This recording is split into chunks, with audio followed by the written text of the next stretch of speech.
আপনি সারা রাত আপনার ঘরের দরজা খোলা থাকুক, মেইন রোড খোলা থাকবে, কেউ আপনার ঘরে ঢুকবে না। আপনি এক বস্তা টাকা মাটিতে ফেলে যাবেন, ওটা কেউ ধরবে না। পর্দা কিন্তু শুধু নারীদের জন্য না, এটা পুরুষদের জন্য। এক একজন ধর্মের এক এক ব্যাখ্যা দিচ্ছে।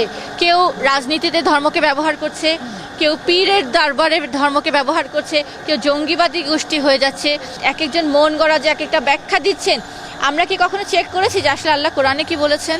পর্দা বলতে এখন যেটা বোঝায় সেটা হচ্ছে পর্দা বা হেজাব নিয়ে বাড়াবাড়ি।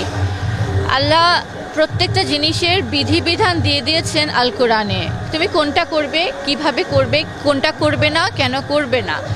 তো সেই বিধিবিধান অনুযায়ী যদি আমরা আমাদের জীবনযাপন করি, আমাদের পরিবারকে সাজাই, আমাদের সমাজকে গুছাই, আমাদের রাষ্ট্রকে পরিচালনা করি, তাহলে কিন্তু এত প্রশ্ন আসে না। আজকে পর্দা পশিতার নামে আপনারা যেটা দেখছেন যে আপাদমস্তক মাথা থেকে পা পর্যন্ত কালো কাপড়ে আবৃত করে আপনার মেয়েদেরকে বাক্সবন্দি করা হচ্ছে, এটা তো আল্লাহর হুকুম হতে পারে না। এবং আল্লাহর হুকুম যে হতে পারে না এই কথাটা আমরা বলছি। আমরা কেন বলছি? কারণ এটা আল্লাহ কোরআনে বলেছেন। আল্লাহ খুব শিথিল রেখেছেন, খুব স্বাভাবিক রেখেছেন। দেখেন, এই জীবন ব্যবস্থার আরেকটা নাম হচ্ছে দিনুল ফিতরা, মানে স্বাভাবিক জীবন ব্যবস্থা।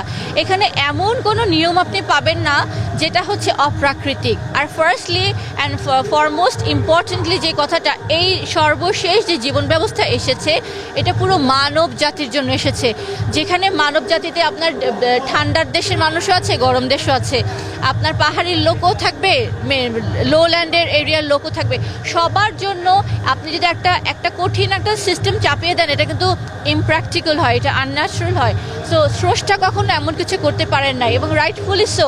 তিনি এটাকে এমন রেখেছেন যে আপনি যে এই দিনটাকে, এই জীবন ব্যবস্থাটাকে, এই সিস্টেমটাকে, এটার মধ্যে যে বিধিবিধানগুলো আছে, আপনি যখন যেখানে অ্যাপ্লাই করবেন আপনি সেটা কার্যকারিতা পাবেন। ঠিক তেমনি পর্দার কথা যদি আমি বলি, পর্দার কথা আল্লাহ কোরআন সূরা আযহাবের 59-এ বলেছেন, নূরে বলেছেন যে পর্দা কিন্তু শুধু নারীদের জন্য না, এটা পুরুষদের জন্য। প্রথমে কিন্তু পুরুষদেরকে বলেছেন, হে পুরুষ তোমরা তোমাদের দৃষ্টিকে সংযুক্ত করো। সেকেন্ডলি বলেছেন নারীদেরকে যে তোমরা যে জাহেলি সমাজের নারীদের মতন নিজেদের সৌন্দর্য প্রদর্শন করিও না, তোমরা তোমাদের গায়ের চাদরের অংশটা তোমাদের বুকের উপর টানিয়ে দাও। তার মানে তুমি এই শালীনতার সাথে তুমি বাসা থেকে বের হও। এখন আজকে 1400 বছর পর রাসূল পাক সাল্লাল্লাহু আলাইহি সাল্লাম যে জাতিটা গঠন করলেন, তিনি অক্লান্ত পরিশ্রম করে তার জাতিকে নিয়ে খেয়ে না খেয়ে যে দিনটা প্রতিষ্ঠা করলেন, সেই দিন প্রতিষ্ঠা করে তিনি যখন আল্লাহর কাছে চলে গেলেন, সেই দায়িত্বটা কিন্তু তিনি তার যে নতুন গঠিত সেই জাতির উপরে দিয়ে গেলেন। দায়িত্ব ছিল পাকি পৃথিবীতে তোমরা এটাকে প্রতিষ্ঠা করবে, কারণ এটা কিন্তু আল্লাহর পক্ষ থেকে রসুলের উপর নাজেল করা একটা জীবন ব্যবস্থা, কোড অফ লাইফ। এইটাকে পুরো মানব জাতির উপরে প্রতিষ্ঠা করতে হবে। ওনার একার জীবনে তো সেটা সম্ভব ছিল না, ছিল বলেন? উনি করে গেলেন আরবে, বাকিটুক দিয়ে গেলেন ওনার আসাবদের উপর। ওনার আসাবরা অর্ধ দুনিয়াতে মাত্র 60 থেকে 70 বছরের মধ্যে সেটা প্রতিষ্ঠা করলেন। এবং যখন প্রতিষ্ঠা করলেন, তা আপনারা ইতিহাস পড়ে দেখেন সেখানে কি সুবিচার, কি শান্তি, কি নিরাপত্তা, কি সুখ প্রতিষ্ঠা হয়েছিল। তারা যখন সেই কাজটা ত্যাগ করলেন, সেই জিহাদটা ত্যাগ করলেন, জিহাদ বলতে সংগ্রাম ত্যাগ করলেন, এই দিন প্রতিষ্ঠা করার যে প্রচেষ্টা সেটা ত্যাগ করলেন, তখন স্বাভাবিকভাবে তারা তাদের লক্ষ্য থেকে সরে গেলেন। তখন তাদের কি কাজ? যে জাতিকে সৃষ্টি করা হয়েছে সংগ্রাম করে মানুষের জীবনে শান্তি প্রতিষ্ঠা করা, সেই জাতি যখন তার মেইন কাজটাই ভুলে যায়, তখন সে কি করবে? তখন সেখানকার যারা ছিলেন তারা কোরআনের আয়াত নিয়ে বাড়াবাড়ি করা, বিশ্লেষণ করা শুরু করলেন। ছোট ছোট বিষয়গুলোকে নিয়ে সামনে নিয়ে আসলেন, বড়গুলোকে ইগনোর করলেন। দিন নিয়ে বাড়াবাড়ি করতে করতে এমন হলো একটা অখণ্ড জাতি অল্প কিছু দিনের মধ্যে খণ্ড বিখণ্ড হয়ে গেল। এবং পরবর্তী ইতিহাস আপনারা জানেন, তারা ইউরোপিয়ানসদের হাতে মার খেলো। লেটার তাদের ব্রিটিশদের আন্ডারে তারা ছিল 250 বছর। তার মানে অল ইজ লস্ট। তো সেখানে আপনার এক একজন এক একভাবে যখন আলাদা হয়ে গেলেন, এক আল্লাহ, এক কোরআন, এক রসুল, এক বাবার যদি 5 জন সন্তান হয়, তারা কি একটা পরিবার হয় না? হয় কি হয় না? তারা কি আলাদা আলাদা হয়?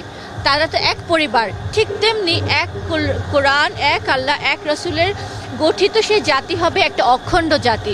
সেই জাতিকে আজকে টুকরো টুকরো করে ফেলা হয়েছে। টুকরো টুকরো করে ফেলার কারণে আজকে অন্য জাতি তাদের উপরে চড়ে বসেছে। তারা আজকে তাদের শক্তি নাই, তাদের কোথাও সামরিক শক্তি নাই, তাদের জ্ঞান বিজ্ঞানেও তারা পিছিয়ে পড়েছে। তাদের উপর সবসময় অন্য জাতি তাদেরকে মারছে, ধরছে, কাটছে। আজকে আপনি প্যালেস্টাইনের দেখেন কি অবস্থা, প্যালেস্টাইনের অবস্থা দেখেন।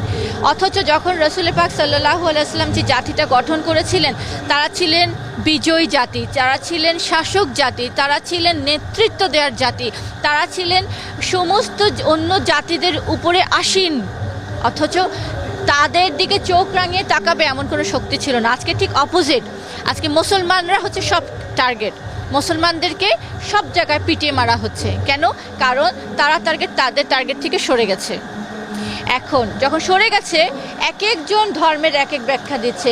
কেউ রাজনীতিতে ধর্মকে ব্যবহার করছে, কেউ পীরের দরবারে ধর্মকে ব্যবহার করছে, কেউ জঙ্গিবাদী গোষ্ঠী হয়ে যাচ্ছে, কেউ আপনার মৌলবাদী হচ্ছে। এই যে ডিফারেন্ট সেগমেন্টস হচ্ছে, এক একটা সেগমেন্ট ধর্মের এক একটা ব্যাখ্যা দিচ্ছে, এক একটা এক্সপ্লেনেশন দিচ্ছে।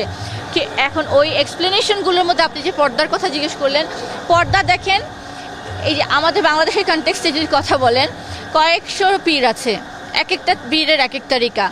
এক পীরের কাছে যাবেন, তিনি বলবেন মেয়ে মানুষ তো বের হতেই পারবে না, মেয়ে মানুষকে দেখা হারাম। এমনকি নিজের ছেলে সন্তান বড় হয়ে গেল, মা তাকে দেখা দিচ্ছে না।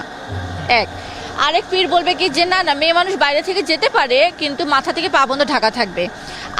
আরেক দল বলবে কি যে না, মেয়ে মানুষের যদি বাইরে যায়ও চোখ পুরা বন্ধ খোলা থাকবে, বাকিটুক বন্ধ থাকবে। আরেকজন বলছে না, মুখ খোলা থাকবে। তাহলে আপনি কোনটা মানবেন?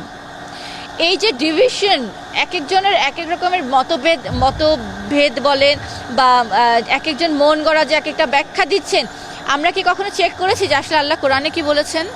তাহলে তার এত রকমের থাকে না। আল্লাহ বলেছেন, যেটা আমি কিছুক্ষণ আগে বললাম, সূরা আযহাব, সূরা নূর আপনারা খুললেই পাবেন। তো আজকে হিজবুত তৌহিদ এটাই বলছে যে না, এইগুলো হচ্ছে বাড়াবাড়ি। ঠিক দিনকে নিয়ে বাড়াবাড়ি করে যেমন দিনকে ধ্বংস করে ফেলা হয়েছে, পর্দা নিয়ে অতিরিক্ততা করা হয়েছে। হিজবুত তৌহিদ বলছে যে কোরআন যেটা বলেছে, রসুল যেটা করেছেন, এর বাইরে আমার দরকার নাই। অমুকে কি বললো, ওই পীর সাহেব কি বললো, অমুকে মুফতি কি বললেন, ওই আলেম সাহেব কি বললেন, আমার দরকার নেই। আমার রেফারেন্স হচ্ছে আল্লাহ সুবহানাল্লাহু তাআলা এবং আমার হুজুরে পাক সাল্লাল্লাহু আলাইহি ওয়াসাল্লাম, এবং উনাদের দেখানো পথ অনুসরণ করেই আজকে হিজবুত তৌহিদের নারীরা পর্দা করছে। এবং আরেকটা সবচেয়ে বড় কথা হচ্ছে যে নারী পুরুষ দুইজনকে আল্লাহ খলিফা হিসেবে প্রতিনিধিত্ব করার জন্য পৃথিবীতে পাঠিয়েছেন, খেলাফত করার জন্য। খেলাফতটা কি? খেলাফতের কথা শুনলে তো আবার সবাই ভয় পাবে। জিহাদের কথা শুনলে যেমন খেলাফতের নামে আমরা শুনি ফাতেমি খেলাফত, আমরা শুনতে পারি উমাইয়া আব্বাসি খেলাফত। খেলাফত অর্থ হচ্ছে এমন একটা সমাজ ব্যবস্থা নির্মাণ করা যেখানে মানুষ দরজা খুলে ঘুমাতে পারবে। আজকে কি আপনি এরকম একটা সমাজ চিন্তা করতে পারেন? আপনি তো বাইরের গেটে তালা মারেন, তারপরে কোলাপসেবল গেটে তালা মারেন, ঘরে ঢুকে ঘরের 3-4টা কবজি লাগান, তারপরে বেডরুমে দরজা তালা লাগান, তাই না? কিন্তু আপনি এমন একটা সমাজ চিন্তা করেন যেখানে আপনি সারা রাত আপনার ঘরের দরজা খোলা থাকুক, মেইন রোড খোলা থাকবে, কেউ আপনার ঘরে ঢুকবে না। আপনি 1 বস্তা টাকা মাটিতে ফেলে যাবেন, ওটা কেউ ধরবে না। সেটাই হচ্ছে প্রকৃত খেলাফতের কাজ, এমন একটা সমাজ নির্মাণ করা। এবং এই কাজ শুধু পুরুষ মানুষ একা করতে পারবে না, নারী পুরুষ দুইজনকে আল্লাহ দায়িত্ব দিয়েছেন। সেই দায়িত্ব পালন করার জন্য তাদের প্রথমে শিক্ষা দেওয়া যে তুমি পৃথিবীতে এসেছো কেন, তোমার প্রতি অর্পিত দায়িত্ব কি, সেটা কিভাবে করবে, এবং করতে গিয়ে তুমি বাড়াবাড়ি করবে না, তুমি অশ্লীলতার সাথে জড়াবে না, তুমি আল্লাহর নাফরমানি করবে না, তুমি এমন কোনো কথা বলবে না যেটা আল্লাহর কথার বিরুদ্ধে যায়, তুমি এমন কোনো কাজ করবে না যেটা রাসূলের শিক্ষার বিপরীতে যায়। এই সমস্ত কিছু তাদেরকে শিখিয়ে বুঝিয়ে আজকে আমরা সমাজকে নতুন রূপে সাজানোর জন্য আমরা কাজ করছি, এবং আপনাদের মতন সবাইকে আমরা ডাকছি যে এই সত্য দিন যদি আমরা প্রতিষ্ঠা না করি বাঁচবেন না।